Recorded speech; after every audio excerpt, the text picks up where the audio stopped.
En 6 ans de pouvoir, Emmanuel Macron a littéralement cramé la caisse. Après le Covid et sa politique aussi liberticide qu'exorbitante, vous payez à présent cash l'incurie de nos dirigeants dans le secteur énergétique. Les amis d'Emmanuel Macron ont fait entrer la France dans un marché européen pour détruire notre compétitivité. Ils vous ont fait ensuite payer des éoliennes polluantes et fabriquées en Chine pour fournir à peine 6% de notre énergie. Et cerise sur le gâteau, ces fous de Bruxelles ont ensuite édicté des sanctions délirantes contre les énergies russes, sans résultat pour la paix, mais en nous privant de gaz et donc d'électricité à prix abordable. Toute honte bue, ces lumières ont ensuite menacé les Français de coupures d'électricité s'ils ne faisaient pas preuve de sobriété énergétique. Et pour couronner le tout, alors que le pays sombre, le ministre de l'économie, Bruno Le Maire, a trouvé le temps de publier un roman au relent pornographique, le tout salué par la presse du système à la botte du pouvoir. Ils sont indécents, ils mentent et ils se paient notre tête. Avec ces pieds nickelés toxiques, les artisans crèvent, les entreprises ferment et la facture d'électricité de TVL a quant à elle été multipliée par 6. Cette clique met en péril notre survie et ces liens que nous avons tissés depuis 10 ans ensemble. Grâce à son indépendance, grâce à vous, TVL incarne pourtant l'alternative à l'information suffocante des médias du système. En finançant TVL, vous participez activement au contre-pouvoir, alors aidez-nous, financez TVL et soyez acteurs du changement. Je compte sur vous.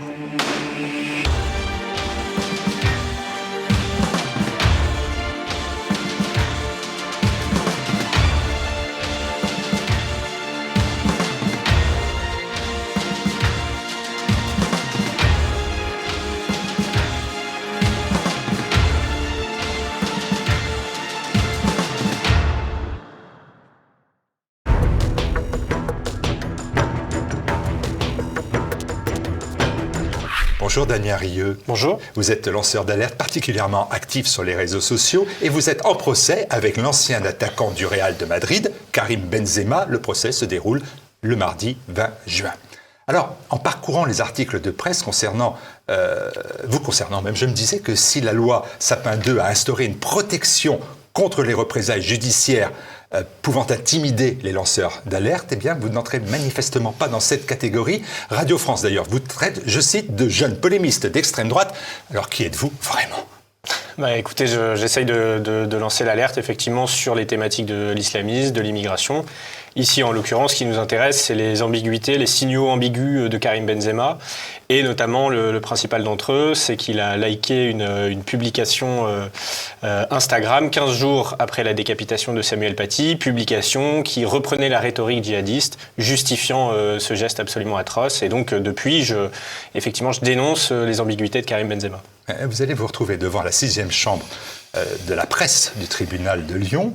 Est-ce qu'il était adroit ? Je pose la question parce que les téléspectateurs vont se poser la question tout de suite. Est-ce qu'il était adroit de vous en prendre à une star internationale, Ballon d'Or, dont le salaire est, je vous rappelle, de 200 millions d'euros pour 3 années, sans les primes, sans les contrats, sans le sponsor ? Est-ce que c'était idéal de s'en prendre à quelqu'un dont on sait qu'il peut avoir beaucoup de défenseurs comme attaquant ? Effectivement, mais moi c'est pas ça que je regarde. J'ai gagné des procès face à différentes personnalités. Le dernier c'est Xavier Bertrand, donc ça me fait pas peur d'affronter des poids lourds qui ont plein d'avocats. La question c'est de savoir si ce que je dis est vrai et pertinent, et en l'occurrence je pense que c'est le cas. Et est-ce que j'ai le droit de l'exprimer ? Je pense que c'est le cas aussi. Après, quel que soit l'adversaire, ça me fait pas peur. Bon, alors que reprochez-vous concrètement à Karim Benzema ? Qu'est-ce qu'il vous reproche concrètement ? 2 tweets, si j'ai bien compris, sont incriminés. Ils ont été publiés à l'automne 2020. Sur le réseau social Twitter. Est-ce que là, jusqu'à maintenant, j'ai tout bon ?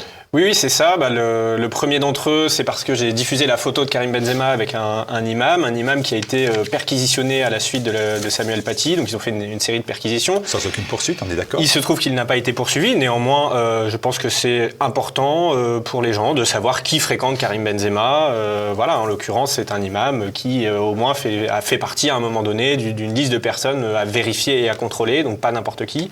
Donc, sa première tweet, c'est une photo de Karim Benzema avec Nourdine Mamoun, qui est l'imam de Meaux en Seine-et-Marne. Voilà, premier point. Deuxième tweet. Donc là, il m'accuse pour ce premier tweet de diffamation. Enfin, de toute façon, c'est un procès sur la diffamation. Et le deuxième tweet, c'est ce que je vous disais concernant l'affaire Samuel Paty.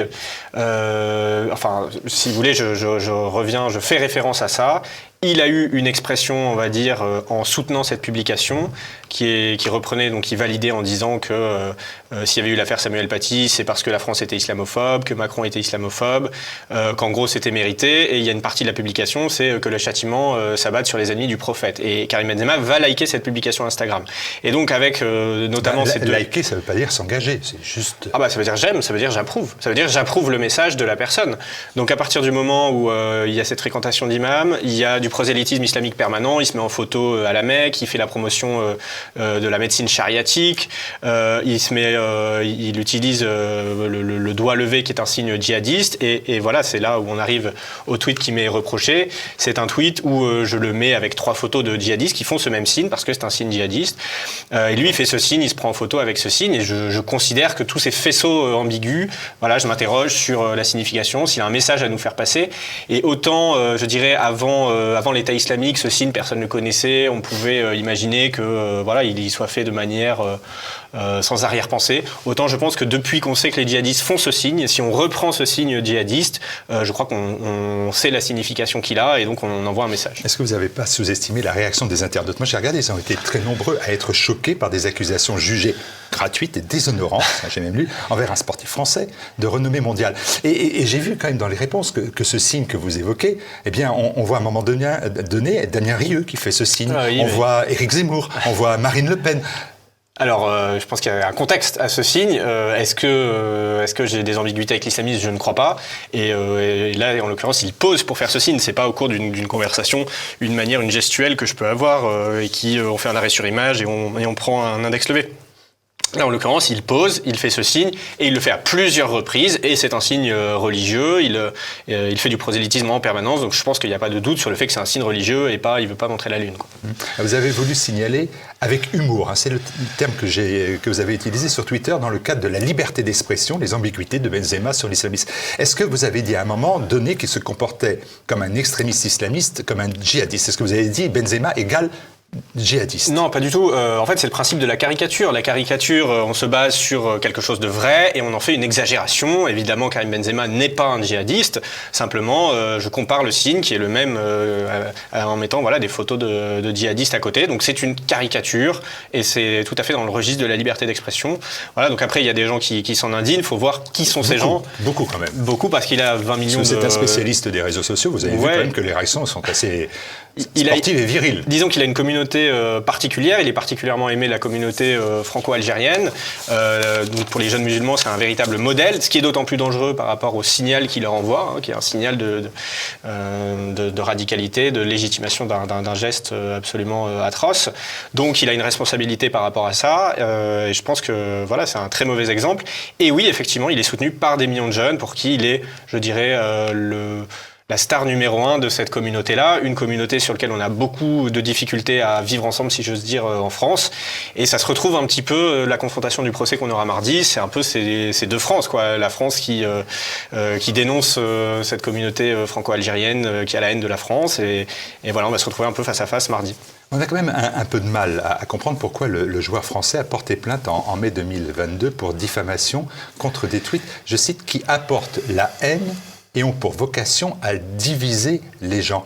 Quelle est votre explication? Sans vouloir vous être désagréable, il y a d'un côté Benzema, vous avez dit avec une très forte communauté, avec un talent, un passé bien connu de tous, avec encore des engagements, on le voit en Arabie Saoudite maintenant. De l'autre côté, Damien Rieu, lanceur d'alerte français de qualité, mais néanmoins qui n'a pas la même renommée, sans vouloir vous être désagréable, que Benzema. Et pourtant, il décide de porter plainte contre vous. Quelle est votre explication à cela? Mais je pense qu'il est gêné par le fait que l'on diffuse l'information comme quoi il a liké la publication compromettante. Je pense que ça le gêne qu'on en parle. Il ne s'est jamais excusé, il ne s'est jamais expliqué à ce propos. Il y a des joueurs de l'équipe de France qui avaient aussi liké cette publication et qui s'étaient excusés, qui avaient retiré leur like et s'étaient expliqués. Lui, jamais. Donc je pense que ce qui le dérange, voilà, c'est que j'appuie là-dessus. Et la poursuite au tribunal est une manière de couper la langue de ses adversaires, c'est-à-dire de les museler, de les intimider financièrement.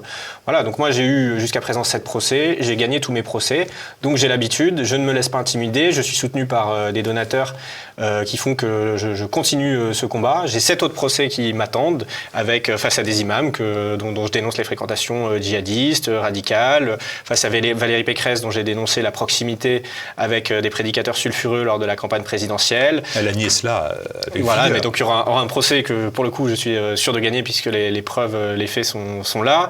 Face à Mme Bouziane que j'ai confrontée sur TPMP, qui est une femme islamiste et qui avait pareil envoyé des publications, liké des publications radicales. Donc j'ai 7 procès qui m'attendent, j'en ai gagné 7 et j'espère que je vais gagner celui-là aussi parce que je suis toujours dans mon bon droit, celui des lanceurs d'alerte, de donner des informations et d'avertir ma communauté.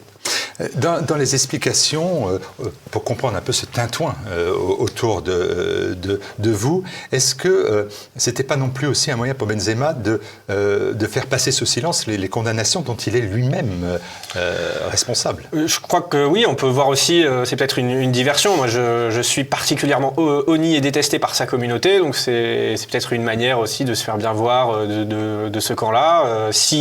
Dans l'optique où il me ferait condamner, il deviendrait encore plus leur héros parce que je suis détesté, parce que je dénonce l'islamisation de mon pays, donc c'est sûr que ça ne leur plaît pas.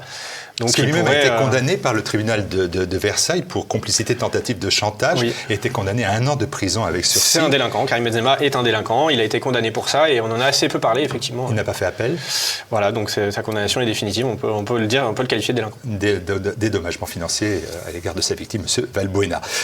Karim Benzema porte plainte contre vous. Est-ce que vous savez s'il avait porté plainte contre Mourad Boudjelal en 2016? Parce qu'en 2016, Boudjelal, président du club de rugby de Toulon, RC Toulon, avait commenté une déclaration de Benzema à l'époque qui a fait beaucoup de bruit, considérant qu'une partie de la France était raciste. C'est ce qu'avait dit Benzema. Et Boudjelal avait réagi ainsi: si Benzema souhaite devenir un fonds de commerce des recruteurs de Daesh, il ne fallait pas s'y prendre autrement. Et j'ai trouvé que cette phrase-là de Boudjelal en 2016 est autrement plus difficile à vivre que les tweets humoristiques de votre part. C'est vrai, je ne sais pas s'il a porté plainte, je ne pense pas, on en aura entendu parler, mais effectivement, il a raison pour une fois, Boudjelal, de dire ça. C'est-à-dire quand vous êtes d'accord avec Boudjelal? C'est le scoop de la voilà, journée. Ça sera le scoop de la journée, mais effectivement, il a raison en soutenant ce discours de haine envers la France, en expliquant que s'il y a des attentats islamiques, s'il y a des professeurs qui se font décapiter un matin, c'est parce que ça serait de notre faute. Oui, c'est grave ce qu'il dit. Oui, il envoie des jeunes vers la radicalisation. Il approuve des messages, voilà, une rhétorique djihadiste qui permet de justifier ces actes-là.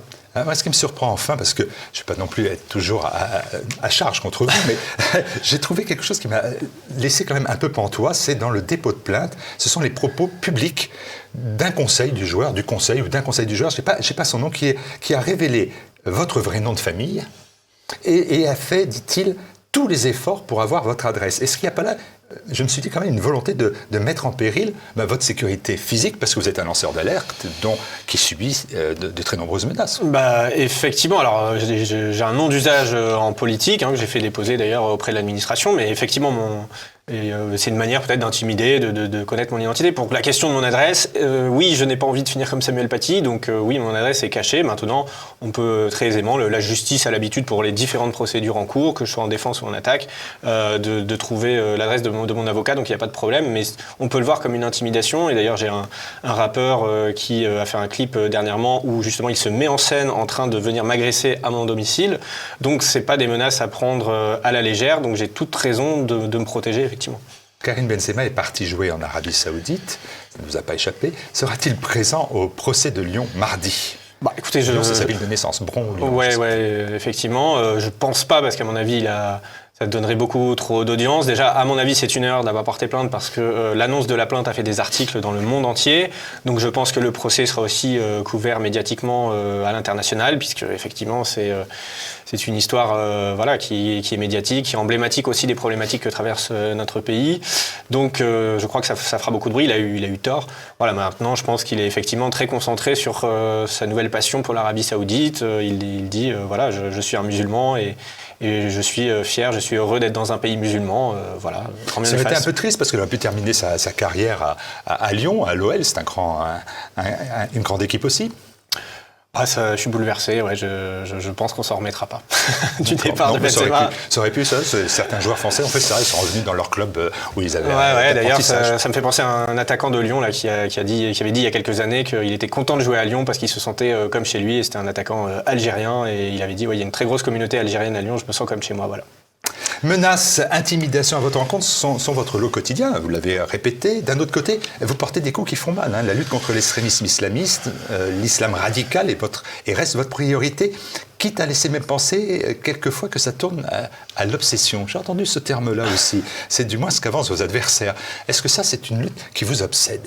Mais en fait, je suis spécialisé sur une thématique, donc on ne reprocherait pas à quelqu'un qui est spécialisé, je sais pas, sur la pollution atmosphérique, d'être obsédé par la pollution atmosphérique. C'est un spécialiste d'une thématique et qui, effectivement, fait de la veille, lance des alertes et fait de l'actualité sur une thématique. Donc oui, je suis spécialisé sur cette thématique.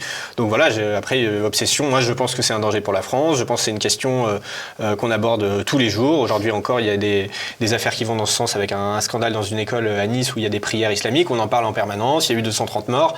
Si ça, c'est pas un sujet important qui mérite qu'il y ait au moins une poignée de spécialistes, à défaut de journalistes spécialistes, qui s'y consacrent, je ne sais pas quels sont les sujets importants, quoi. Quel est votre regard sur, par exemple, les personnalités qui se sont accrochées dans l'affaire du fonds Marianne, qui ont touché des subventions pour lutter contre l'islamisme radical?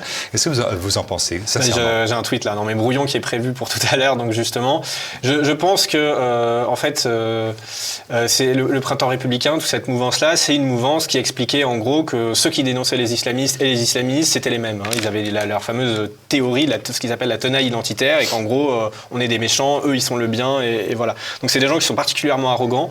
Ceci étant, je me réjouis pas de ce qui leur arrive, parce que je pense que le fait que ce fonds qui servait à rien, évidemment, l'argent ne servait absolument à rien, si ce n'est, on va le voir petit à petit, à financer les copains, etc., ou à avoir des actions inutiles. Je pense que les frères musulmans, notamment, les islamistes, vont profiter de cette polémique pour avancer, et que pendant quelques années, avant qu'il y ait un prochain attentat, et donc des prochaines mesures qui vont être mises pour les surveiller, etc., qui seront peut-être tout aussi inefficaces, mais enfin, je pense que ça va leur permettre d'avancer. Ça a décrédibilisé l'État, ça a décrédibilisé le gouvernement. On peut s'en satisfaire parce que effectivement le gouvernement et l'État ont une énorme responsabilité dans tout ça. On peut aussi imaginer qu'en face, ils vont en profiter, et moi, ça me réjouit pas du tout. Damien Rieu, il reste un aspect de votre personnalité qu'on n'a pas évoqué du tout, mais c'est l'aspect politique. Vous faites de la politique. Et là encore, est-ce que c'est pas une erreur de mélanger les genres? Je pense pas. Moi, je travaille à Reconquête, et Reconquête me permet aujourd'hui d'exercer mon activité de lanceur d'alerte. Je m'appuie, aujourd'hui, on a fait annuler une conférence islamiste à Lyon, donc je m'appuie sur les fédérations et sur les militants qui sont très très mobilisés sur la question de l'islamisme. Donc je crois pas, je me sens tout à fait à ma place et en symbiose à la fois avec la ligne du parti et avec la liberté d'action qui nous permet. Vous n'êtes pas seulement cela, vous êtes candidat au législatif, aussi candidat, etc. Ouais. Oui. Je m'engage partout où que je peux, où je me sens utile, et effectivement, je me suis. C'est en contradiction avec votre autre mission. Je vois pas en quoi être candidat aux élections peut être en contradiction. C'est un acte citoyen, c'est une démarche citoyenne. Ça m'empêche pas d'être lanceur d'alerte. Il y a des élus qui sont lanceurs d'alerte. Voilà. Je vois pas le conflit. Il n'y a pas de conflit. Damien Rieu, merci beaucoup d'être venu. Merci de m'avoir reçu. L'enregistrement a été fait le vendredi 16 juin au soir, et donc bien évidemment votre procès est le mardi 20 juin. Merci à vous, Damien Rieu. Merci à vous, et merci à mes donateurs aussi.